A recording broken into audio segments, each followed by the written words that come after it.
Diesel குறிச்சாங்களா? ஏன்னா எல்லாமே டீசல்ல தான் நம்முடைய விவசாயம் செய்ய வேண்டி இருக்குது. எல்லா டிராக்டர் வச்சு உழுவ வேண்டி இருக்குது. இன்றைக்கு எல்லா உணவுப் பொருளும் லாரியில் வருது. டீசல் உயர்னா வாடகை உயரும், வாடகை உயர்ந்தா அந்த சுமை நம்ம தலையில் வந்து விழுது.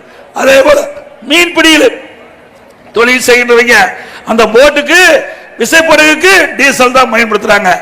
ஆக கொடுக்கப்பட்ட வாக்குறுதி எதுவுமே நிறைவேற்றல. மக்களை ஏமாற்றி ஆட்சிக்கு வந்த அரசு தொடர வேணுமா? நல்லா சத்தமா சொல்லுங்க. ஸ்டாலின் கேட்கணும். அத்தனையும் பொய். விலைவாசி விண்ணை முட்டுகின்ற அளவுக்கு உயர்ந்திருக்குது.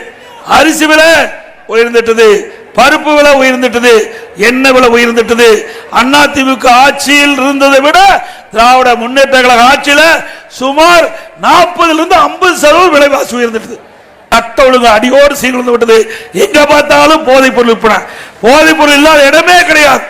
பெண்களுக்கு பாதுகாப்பு இல்ல, பொதுமக்களுக்கு பாதுகாப்பு இல்ல, காவல்துறைக்கே பாதுகாப்பு இல்ல. அப்படிப்பட்ட ஆட்சி தேவையா?